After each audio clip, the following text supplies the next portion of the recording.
mission Rosetta, vous savez peut-être, tire son nom de la pierre de Rosette par analogie avec cette idée que la pierre de Rosette a permis, comme vous le savez, à Champollion de déchiffrer les hiéroglyphes. On espère que la mission Rosetta va nous permettre, au moins on va contribuer à nous permettre de déchiffrer les grandes questions de la formation et de l'évolution du système solaire. Alors en fait, c'est comme d'habitude, il y a épisode, alors c'est quelque chose qui concernait quelque chose qui remonte à près de 30 ans. Hein. Alors ici, j'ai résumé simplement pour dire que dans un premier temps, il y a eu une étude conjointe entre l'ESA et la NASA pour faire ce type de mission. En fait, c'était beaucoup plus ambitieux puisqu'il y avait donc un retour d'échantillons cométaires, une mission beaucoup plus complexe que celle qui est maintenant faite. La NASA s'est retirée en 1991 du projet. C'est pas la première fois, la NASA nous fait souvent le coup. La mission Giotto, c'était la même chose, c'était une mission plus ambitieuse, qui était une mission conjointe ESA-NASA, donc Europe et États-Unis. La NASA s'est retirée et finalement l'ESA a décidé d'aller de l'avant avec la mission Giotto, une mission plus simple, qui a parfaitement réussi. La NASA s'est retirée, l'ESA a décidé cette fois-ci d'aller de l'avant et simplement a simplifié sa mission, c'est-à-dire a laissé tomber le retour d'échantillons cométaires, qui était une chose qui est extrêmement complexe. Déjà l'atterrissage, comme on le verra, de Philae va être très difficile. Donc, pour se concentrer sur une mission avec donc, un orbiteur, une mise en orbite d'un satellite, d'une sonde autour du noyau cométaire, et donc d'un module de surface qui va se poser sur la surface, donc qui s'appelle Philae. Alors, mission Rosetta, une série de premières, il faut donner ce crédit à l'Europe et donc à l'ESA, donc de réaliser pour la première fois un rendez-vous avec un noyau cométaire. Jusqu'à maintenant, on a eu des survols, tout ce que je vous ai montré, des survols, c'est-à-dire la sonde passe très rapidement, quelques kilomètres par seconde, donc des observations qui durent quelques jours, quelques heures, quelques jours. Hein, les observations les plus résolues, c'est simplement quelques heures. Donc la mise en orbite d'un module donc, de Rosetta proprement dit, qu'on appelle l'orbiteur, un module de surface, Philae. Alors, surtout, donc, rendez-vous à très grande distance. Il s'est passé pratiquement un mois à peine, donc à 4 unités astronomiques, très grande distance. Hein, les comètes précédentes ont été survolées beaucoup plus proches. Et donc l'accompagnement depuis grande distance jusqu'au périhélie, hein, donc le minimum de distance entre le Soleil et la comète, suivre l'activité cométaire, et donc périhélie en 2015, et en fait la mission, elle, est censée se terminer en décembre 2015, donc en gros une année et demie, encore toute la fin de l'année et l'année prochaine. Donc une batterie d'instruments très importante à la fois sur l'orbiteur et sur Philae, et puis STIN et Rosetta, STIN et Lutetia, pardon, et j'en parlerai très brièvement pour mémoire. Voilà. Alors, donc ça c'est, excusez-moi,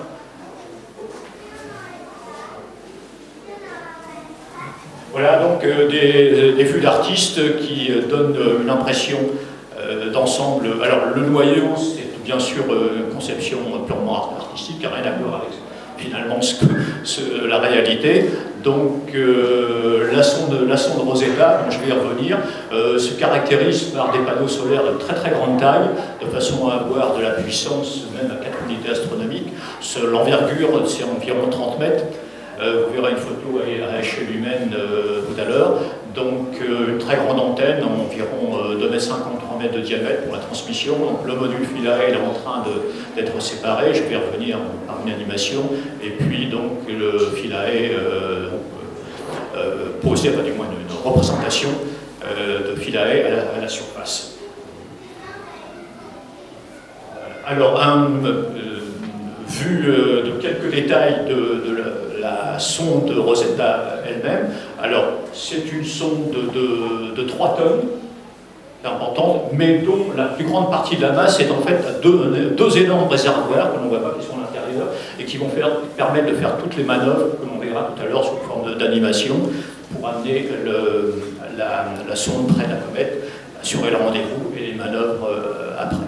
Donc, des panneaux solaires, alors je ne sais pas si vous allez peut-être voir voir donc, les panneaux déployés lors d'un test chez l'industriel qu'on construit. Et vous voyez donc les techniciens là, qui se sont tous regroupés en dessous, là, et qui semblent soutenir les panneaux.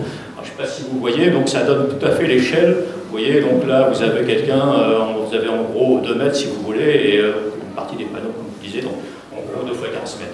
Donc vous avez ici 1 mètre, donc la taille c'est typiquement 2 mètres sur 3 mètres et sur 2 mètres. Donc un satellite relativement imposant. Bon, des caméras de navigation, des senseurs, des systèmes donc, habituels pour le bon fonctionnement de la sonde. Alors ce que l'on voit ici, c'est la batterie d'instruments qui équipe la sonde d'instruments scientifiques. Alors je ne vais pas tout les détailler parce que ça nous prendrait trop de temps. Donc, alors le module Philae lui-même, vous voyez, qui est accroché sur le flanc de la sonde Rosetta.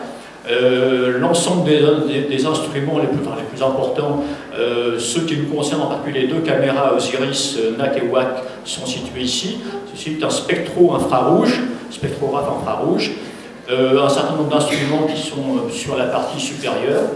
Donc essentiellement, donc, caméra, spectrographe infrarouge, spectrographe ultraviolet, spectrographe de masse, qui vont permettre de faire des mesures de composition, à la fois de molécules, d'atomes, d'isotopes, etc., l'instrument Rosetta.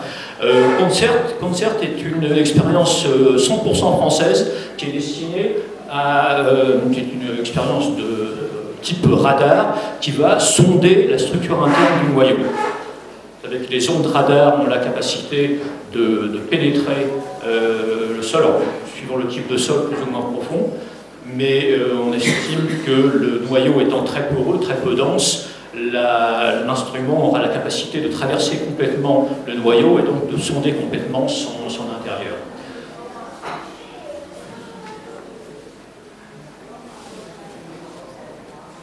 Alors sur le module Philae, là aussi une batterie d'instruments qui sont listés ici. Alors vous voyez, on a tous des noms. Alors il y a des spectromètres, alors il y a une caméra doublée d'un microscope Shiva, j'en parlerai très brièvement parce que le concept a été aussi mis au point, de microcaméra a été mis au point au laboratoire de Marseille, puis transféré à un labo de la région parisienne parce que nous étions trop occupés sur la caméra principale.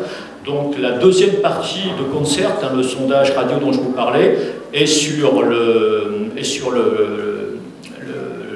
module de surface, et puis donc des analyseurs, un autre système d'imagerie lors de la descente, différents sondeurs, mais vous voyez donc une batterie d'instruments qui vont faire une analyse très détaillée de la surface, de la composition. Il va y avoir un système de forage, on y reviendra.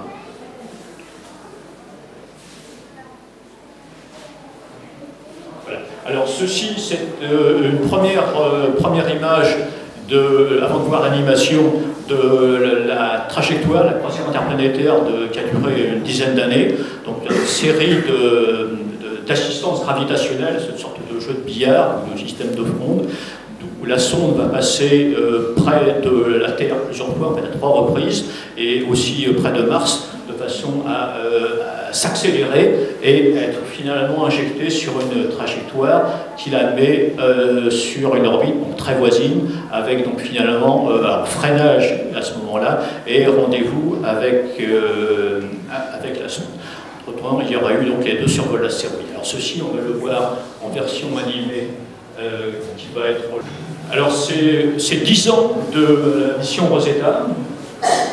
Bien sûr, on a accéléré parce que ça pourrait être le temps, donc réduit en quelques minutes, qui a l'avantage alors là, donc, le lancement a eu lieu, c'était en 2004, et il va y avoir un premier, alors vous suivez ici, donc un premier survol de la Terre en 2005,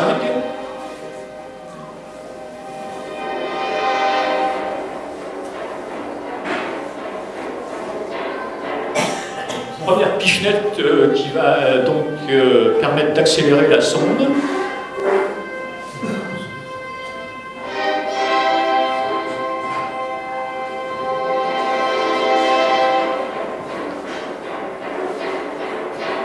Alors, on va suivre les deux astéroïdes qui ont été survolés, Stein et Lutetia, et ainsi que la comète Churyumov-Gerasimenko. Donc là, nous avons un survol de Mars, qui va donc être aussi utilisé, alors la traversée de la région d'interaction avec le vent solaire, qui ne nous intéresse pas directement.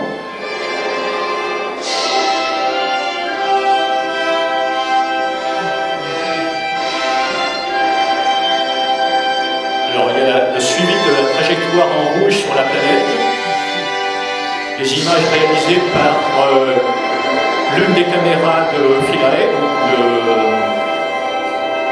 module de surface.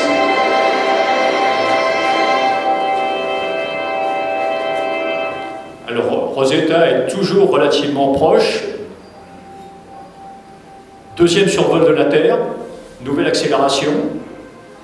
Trajectoire donc projetée sur la Terre. Alors cette fois-ci pratiquement au-dessus de l'Antarctique, comme vous le voyez. Et le terre de feu.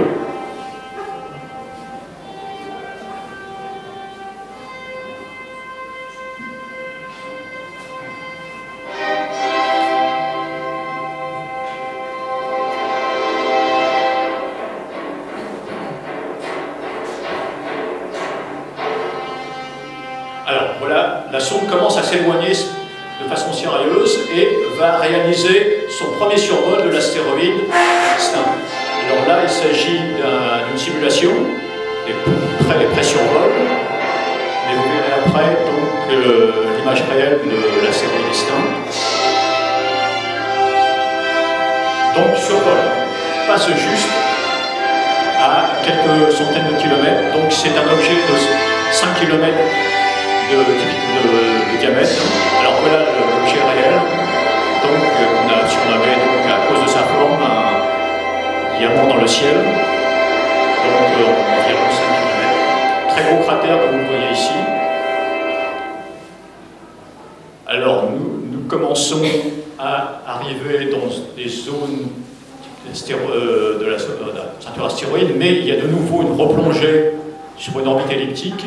C'est le troisième et dernier survol de la Terre. Donc, dernière grosse pichenette. Donc là, ici, c'est la traversée des ceintures une ceinture de particules fortement ionisées, qu'en général on évite, mais lorsqu'il y a une traversée rapide, c'est pas trop sérieux.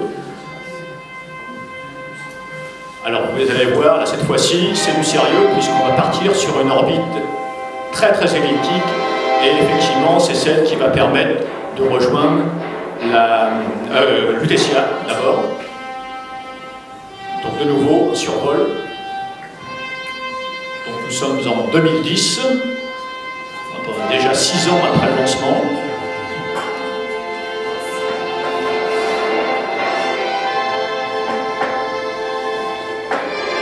Alors cette fois-ci, des images réelles, une série d'images qui ont été obtenues par OSIRIS-NAC, la caméra.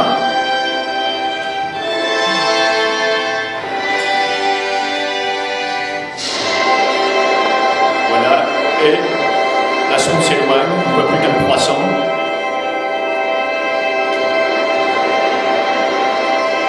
Et c'était donc la première phase. Ça fait que la sonde a été mise en hibernation, essentiellement pour des raisons d'économie, et n'a été réveillée qu'au début de l'année, en janvier de cette année. Alors la trajectoire, donc depuis le réveil, la sonde s'est rapprochée donc de sa cible, comète Churyumov-Gerasimenko, ce qu'on le voit ici.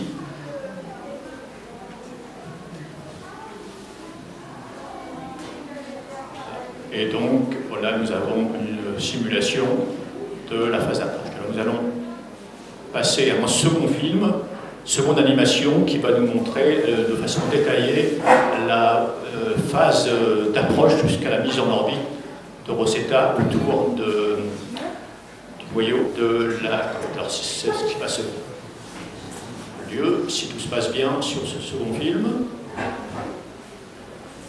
Alors vous allez voir une procédure extrêmement complexe due au fait que